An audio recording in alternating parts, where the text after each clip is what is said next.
Selamat datang di channel Mad Monkey, kembali lagi bersama saya Demi. Kali ini seperti biasa saya akan merangkum sebuah film yang tentunya adalah film baku hantam lagi Pak. Nah, dan telapak budaya. Nah, yang berjudul Sabotage yang rilis pada tahun 2014, dimana tanpa perlu banyak beradu mulut terlalu lama di awal, maka dari itu siapkan nyali dan senjata kalian semua. Mari kita langsung serang saja dengan kekuatan penuh menuju ke alur ceritanya Pak. Hantam Bang Editor. Tor. Team move. Monster, stay left. Heads on a swivel. They're looking for something. So you think you did it? Film dibuka dengan memperlihatkan seorang pria tua namun masih sehat walafiat berbadan kekar bernama John Breacher, di mana John terlihat sedang menonton video akan mendiang istrinya yang tengah disiksa oleh kartel narkobai, sehingga akibat dilukai dengan sadis istrinya John itu pun akhirnya pergi menuju surga. Yang melihat itu John pun hanya bisa bersedih karena sang pembunuh belum bisa ditangkap sampai hari itu. Scene berpindah ke 8 tahun kemudian. John pun kini bertugas sebagai pemimpin pasukan khusus DEA yang kala itu beroperasi menggerebek rumah milik gembong narkobai dan menyita uang di sana berjumlah 10 juta dolar. Dimana sebelum operasi dilakukan, DEA pun sebelumnya sudah menyiapkan seorang agen yang menyamar di dalam rumah, sehingga ketika snipernya mereka menembak, misi itu pun kemudian dimulai. Let's go. Cut the lock. Move it!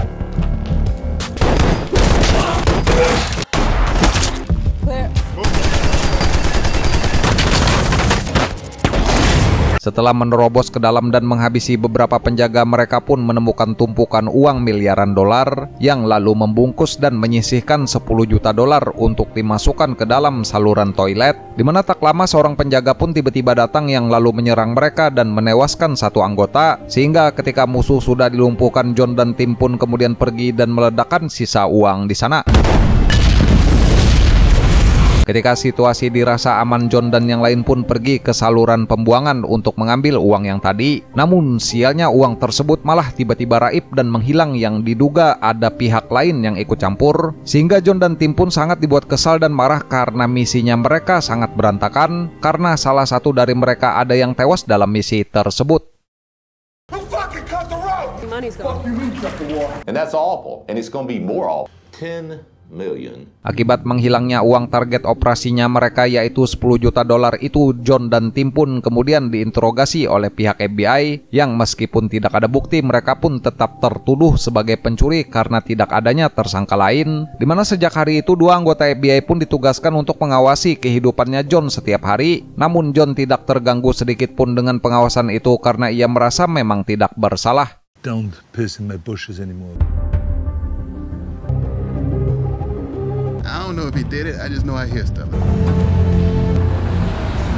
Setelah 6 bulan berlalu, John pun kini dipindah tugaskan ke departemen administrasi di kantor DEA, yang tak lama kabar baik pun datang dari atasannya jika John dan timnya ternyata telah terbukti tidak bersalah. Sehingga oleh karena itu John dan pasukannya pun resmi ditugaskan kembali untuk menjadi agen lapangan, yang lalu pergi menemui timnya di markas untuk mengabarkan jika mereka akan segera beraksi lagi. What the f is going on here? The investigation is over. It's not done yet. Yes. Mendengar hal itu, mereka pun sangat antusias menjalani latihan pertama setelah 6 bulan berdiam diri. Yang sebelum latihan, John pun sempat melarang Lizzie untuk latihan karena si wanita ini belum sembuh dari kecanduannya. Namun Lizzie tetap ngotot ikut latihan dan mengatakan jika ia baik-baik saja, sehingga John pun terpaksa membiarkannya ikut dan latihan pun kemudian dimulai. Hurry the fuck You're up. moving too fast. Contact right. Hey, There, very nice. Very nice. guys, shut up. Shut up. Who's two? Shut up. Melihat latihan tersebut kacau balau, John pun lalu menasehati Monster yang tak lain adalah suami Lizzie sendiri, karena keahliannya pun kini turun drastis. Yang di sini Monster pun berkata jika di tim sudah tidak ada kepercayaan lagi, sehingga mendengar itu John pun kemudian berkata jika aku akan menjadi salah satu target di dalam dan aku percaya kepada kalian. Yang akibat hal itu latihan pun lantas berjalan sukses karena mereka dipaksa harus tetap fokus.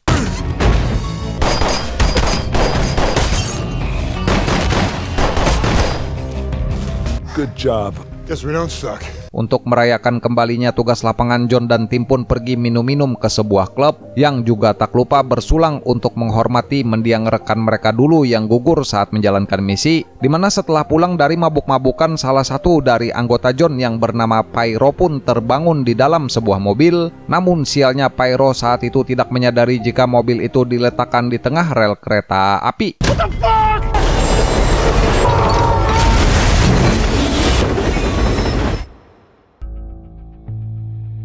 Mendengar tewasnya Pyro, John pun lantas sangat terpukul yang langsung menuju ke lokasi kejadian, dan di sana ia pun bertemu dengan seorang detektif bernama Caroline yang bertugas untuk menyelidiki kasus tersebut, di mana Caroline pun mengatakan jika tewasnya Pyro diduga telah dibunuh oleh seseorang yang dengan sengaja meletakkan mobilnya di tengah rel kereta api, namun motifnya kasus ini masih belum diketahui.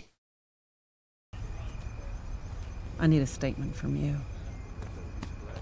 Untuk memulai penyelidikan, John pun menemani Caroline pergi ke rumah salah satu seorang anggotanya, yang di perjalanan John pun sempat menjelaskan jika anak buahnya memang terlihat seperti preman, karena itu adalah sebagian tugas dari agen penyamaran terbaik yang telah dimiliki DEA. Namun setibanya di lokasi, mereka berdua pun sangat terkejut karena anggota John itu kini sudah tewas akibat dibunuh. Nick, it's me. Come on. Fuck is he? Nick. We found him. Melihat mayat yang mengenaskan itu, Caroline pun shock yang lalu mencari angin segar menenangkan pikiran, yang ketika di ruang otopsi, tim forensik pun menyimpulkan jika anak buah John ini telah dibunuh dengan cara dikeluarkan isi perutnya, dimana setelah beberapa saat berbincang, tim forensik pun kemudian menemukan sehelai rambut di sekitaran kaki korban, yang kemungkinan itu adalah milik si pelaku, sehingga Caroline pun membawa bukti itu untuk diselidiki. Bag those? Sure. I'll take him to the lab. Thanks, guys. Sure. Northern Ireland, the IRA nails. They're dead and we're not. What are we doing? Who do you think, sweetheart? Check the board! D up and present a hot target. John yang di tempat lain, ia pun menyuruh anggotanya untuk mengamankan diri karena mereka bisa saja jadi target selanjutnya, yang saat berdiskusi, Grinder pun buka suara jika ini pasti ada hubungannya dengan uang kartel $10 juta. Dimana mendengar Grinder ingin menyerang balik, John pun kemudian berkata jika ini adalah resikonya mereka telah menyerang kartel. Namun karena Grinder berkata kelewatan, Mamang John pun habis kesabaran, dan inilah yang kemudian terjadi. Ketika yang lain sedang bersembunyi, Lizzie malah justru ingin keluar rumah karena ingin membeli narkobai, dan sebagai suami yang baik, Monster pun kemudian melarangnya agar Lizzie ini tidak menjadi target selanjutnya, dimana ketika si wanita bersikeras ingin pergi, di luar pintu malah sudah ada Caroline yang ingin minta keterangan, dan setelah saling adu jabatan, Monster pun kemudian mengambil ponselnya untuk menunjukkan sesuatu. Can we talk inside?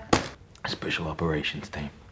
Or I'll slap you with a 48-hour jail. Di mana Monster pun kemudian memperlihatkan foto rekannya yang dulu telah dibantai oleh kartel narkoba bernama Rios, yang semua korban di situ dibunuh dengan sadis persis seperti jasad yang Caroline temukan di rumah anggotanya John. Di mana Monster pun di sini menjelaskan jika pelakunya adalah kartel Rios, dan Caroline sebaiknya menjauh saja jika ia tidak ingin dijadikan target selanjutnya. Namun Caroline tetap bersikeras melanjutkan penyelidikan.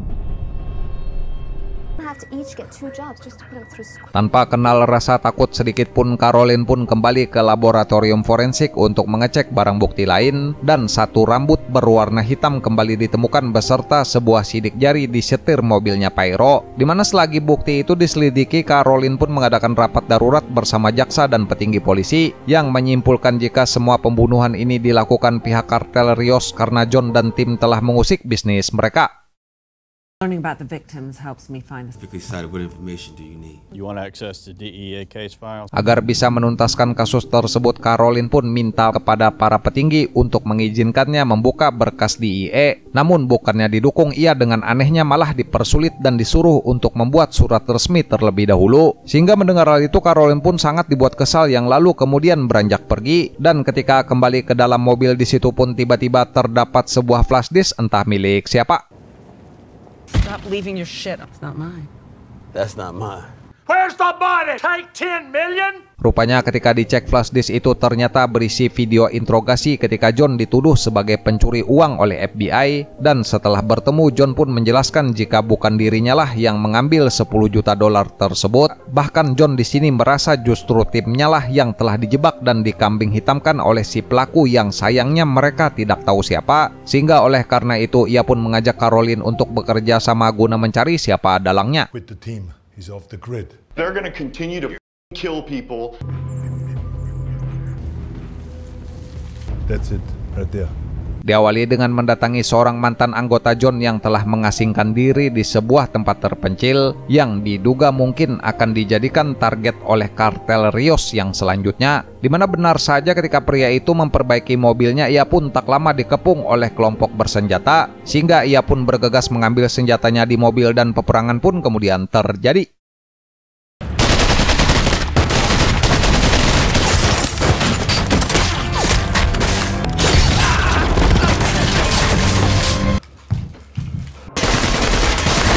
Ketika John dan Caroline tiba di sana, mereka pun sangat terkejut melihat darah yang sudah berceceran, yang selain mayat bekas anggotanya, John pun juga menemukan jasad dari salah satu musuh yang telah menyerang, di mana ketika memeriksa mayat tersebut, John pun menemukan tanda organisasi berupa sebuah tato tengkorak, yang rupanya tanda tersebut adalah anggota sindikat kriminal kelas dunia bernama Organisasi Kaibil. They're world-class assholes. I don't trust you. Setelah mengetahui hal itu, Caroline pun di kantor menemukan sebuah video dari aksi kejam organisasi tengkorak tadi, yang lalu tiba-tiba monster pun datang menemuinya karena merasa jika ia akan dijadikan target selanjutnya, sehingga monster pun kemudian memberitahu Caroline jika kelompok Kaibil adalah tentara bayaran asal Guatemala yang sejak 10 tahun ini kerap disewa oleh kartel Rios jika mereka memiliki target operasi yang susah dibunuh. Guatemalan Special Forces, the best assassins that money can buy. Belum puas mendengar hal itu, Caroline pun bertanya akan sosok John yang sebenarnya karena ia kerap merasa dibuat bingung, yang dengan berat hati monster pun akhirnya berusaha menceritakan masa lalu kelam yang telah dialami John, di mana 8 tahun yang lalu tim mereka diketahui berhasil meringkus seorang mafia narkoba paling tersohor dari kartel Rios. Namun saat menjalankan misi pemindahan ke pengadilan tinggi Meksiko, polisi korup di sana pun disuruh menghabisi mafia itu. Pulls her cartel didn't want him deep. John gets a call from the bad guys. Tak lama dari kejadian itu, sang bos besar malah menelpon dan menuduh John sebagai dalang dari pembunuhan tersebut, sehingga mereka pun menculik anak dan istrinya John yang lalu menyiksanya dengan kejam hingga tewas. Dan akibat hal itu, John pun bertekad akan membalas dendam yang lalu pergi sendirian memburu para pelakunya. Namun si Mamang tidak bisa menemukan keberadaan sang bos meskipun sudah membantai ratusan anggota kartel. Finding his wife's killer. Ketika monster masih sibuk bercerita, John tiba-tiba malah muncul dari belakang dan mengagetkannya, yang kemudian monster pun meminta maaf karena telah menceritakan hal yang menimpa keluarga John pada orang lain, di mana besoknya John pun memberikan berkas berupa foto dan sidik jari dari kelompok yang diduga telah membunuh anggotanya, dan benar saja ketika diperiksa di laboratorium, semua bukti itu ternyata sesuai dengan identitas pelaku. David, you put out a bolo on. That cell phone is live in an apartment building. Grab the vest. What's up, partner? Tanpa membuang waktu banyak, pihak polisi pun membuat surat penahanan resmi dan melacak keberadaan kelompok itu, yang di tempat lain John dan tim pun terlihat bersiaga dengan perlengkapan perang mereka menunggu Caroline mendapatkan lokasi, di mana rupanya sejak awal John ini ingin memanfaatkan Caroline agar ia tahu di mana markas kelompok tersebut, yang ketika sebuah notifikasi masuk mereka pun langsung bergerak agar bisa mendahului polisi.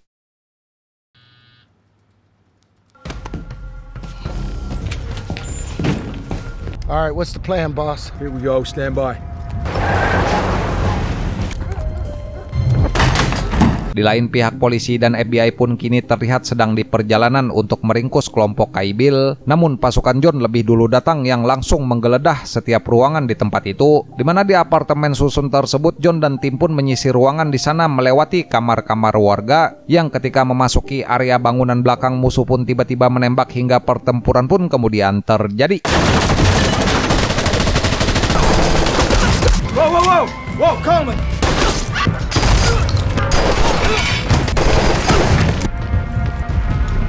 Setelah cukup lama baku tembak sengit, John dan tim pun berhasil menghabisi para tentara bayaran tersebut. Namun ketika mayat mereka dicek, monster malah menyadari jika mereka bukanlah tentara Guatemala melainkan pengedar biasa. Yang tidak berselang lama, Caroline dan pasukan FBI pun datang yang dibuat kebingungan kenapa si Mamang John ini dan timnya ada di sana. Sehingga Caroline pun akhirnya tersadar jika ia telah dimanfaatkan oleh si Mamang John. It's my job. Clean up aisle 3. Di tempat lain, seorang nelayan pun tiba-tiba menemukan mayat di jaring mereka ketika menangkap ikan di sungai. Yang saat di ruang otopsi, Caroline pun menemukan tato tengkorak dan mengetahui jika itu adalah tentara Guatemala. Dimana mengetahui jika mereka telah tewas dari 2 minggu yang lalu, maka artinya ada pihak lain yang berusaha mengadu domba. Sehingga mendengar hal itu, John pun mengumpulkan tim karena curiga jika pelakunya adalah salah satu dari mereka. Who the f is hunting us? It's one of us. Neck and Pyro ain't on the list. Dimana keadaan pun mulai kacau karena anggota tim saling menyalahkan dan mencurigai satu sama lain. Dan ketika Grinder pergi akibat muak, Lizzie tiba-tiba malah mengatakan jika ia selama ini telah berselingkuh dengan Sugar. Sehingga mendengar itu, monster pun murka yang seketika ingin membunuh pria tersebut. Namun beruntung ada John di sana yang mencegah sehingga Lizzie dan Sugar pun kemudian kabur. Fuck at it! We can serve each other.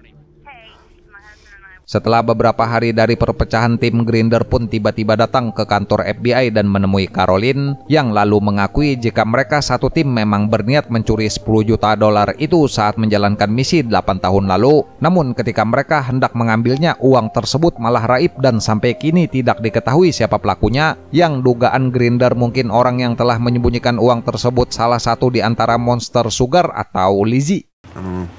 Monster is Sugar. Crawl the brasses with a microscope. After I lost my family.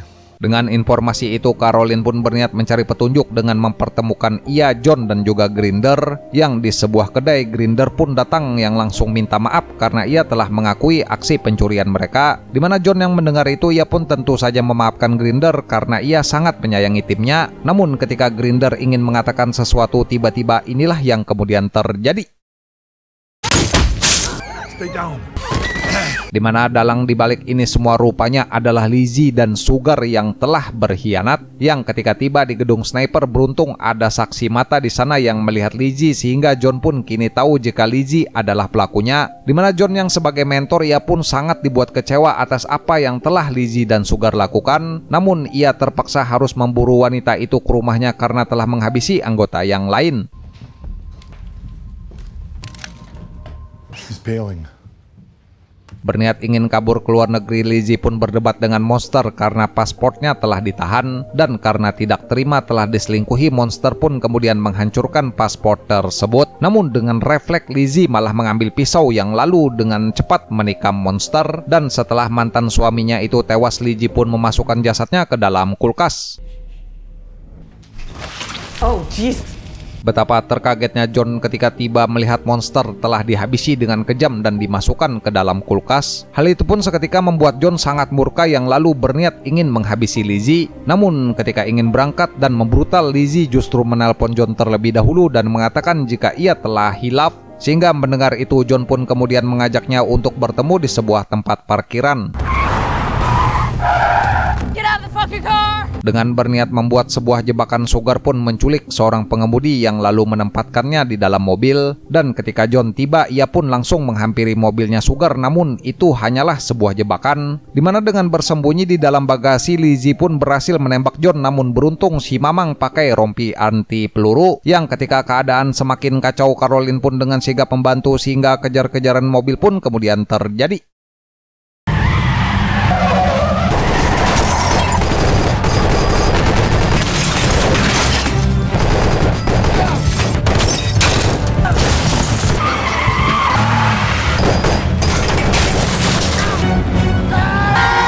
Setelah cukup lama melakukan aksi pengejaran sengit, dua pengkhianat ini pun kemudian celaka akibat menabrak sebuah truk derek, sehingga Sugar pun tewas di tempat sementara Lizzie sekarat di belakang di dalam bagasi. Dimana di momen tersebut Lizzie pun kemudian akhirnya mengaku jika ialah yang telah menghabisi semua anak buahnya John, dan kartel Rios beserta kelompok tentara Guatemala hanyalah kambing hitam yang ia manfaatkan. My money and they took it and I couldn't find it. di mana pembantaian itu Lizzie lakukan karena ia mengira 10 juta dolar yang ia incar telah dicuri oleh tim yang lain, sehingga karena kesal Lizzie pun bertekad akan menghabisi mereka semua meskipun ia juga tidak tahu siapa pelakunya. Namun di tengah pembicaraan, si Mamang John malah mengaku jika orang yang telah mencuri uang tersebut adalah dirinya sendiri. Yang mendengar hal itu, Caroline pun sempat bengong dan dibuat sangat terkejut. What does that mean? What is she talking about? Di mana John melakukan itu semua rupanya agar ia bisa menyuap kepala polisi Meksiko untuk menemukan pembunuh anak istrinya. Dan setelah mengungkap kebenaran, John pun langsung menghabisi Lizzie di depan Caroline. Sehingga melihat hal itu, Caroline pun sangat shock karena ia sama sekali tidak menduga akan perbuatannya John. Dan ketika para polisi lain sudah tiba, John malah berhasil kabur yang tiba-tiba menghilang. Hey, you okay? Yeah. Find Breacher! What did you do? ¿Dónde está?